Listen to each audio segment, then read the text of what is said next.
ரைட்னு பார்த்துட்டே இருக்கக்கூடாது. What is right? பேரண்ட்ஸாக இருக்கிறது வரம், வாய்ப்பு, அதெல்லாம் தாண்டி மிகப்பெரிய பொறுப்பு. ஆடியோவா வீடியோவா நம்ம ப்ராப்ளமே என்னன்னா, நம்ம குறைய நம்மளால அக்செப்டே பண்ண முடியாது. ஃபர்ஸ்ட் இப்படி நம்மளோட ஈகோ, நம்மளோட டிஃபென்ஸ், நம்மளோட வால்ஸ் எவ்வளோ ஸ்ட்ராங்னா அது கேட்கவே ரிஜெக்ட் பண்ணிடும்.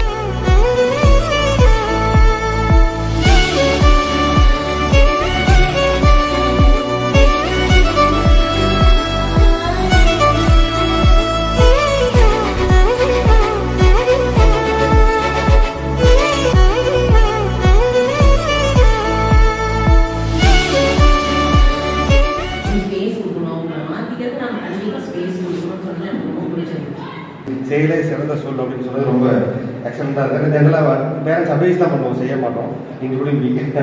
அது ஒரு பெரிய விஷயம். செகண்ட் திங் பார்த்தீங்கன்னா, அந்த மைண்டில் இருக்கிற அன்வான்ட் திங்ஸ், வீட்டில் இருக்கிற அன்வான்ட் திங்ஸ், இந்த போகிக்கும் ஆயுத பூஜைக்கு செய்கிறது நம்ம ஒரு ரிப்பீட்டடாக பேட்டர்னில் செய்யணும் அப்படின்னு சொன்னது. பேசாத, ஃபோன் யூஸ் பண்ணாத, நம்ம ஃபோனை கையில் வச்சுக்கிட்டே சொன்னோம்னா அவங்க செய்ய மாட்டாங்க. நம்ம என்ன செய்யறோமோ, நம்ம சொல்ற வார்த்தைகள் உள்ள போகாது, நம்ம செய்யறது.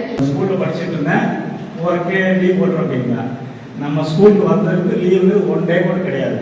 ஸ்கூல் போகணும், அந்த ஒரு பாட்டு. அப்புறம் மேம் சொன்ன மாதிரி நாம ஹானஸ்டாக ஒத்துக்கணும். இந்த ராஜேந்திரனை விட்டாங்க, அப்புறம் லீவ் போகும்போது அவருடைய பிஹேவியர்ஸ், ஆட்டிடியூட்ஸ் எல்லாம் பார்க்கணும், அவ்வளோ நல்லா இருக்கு.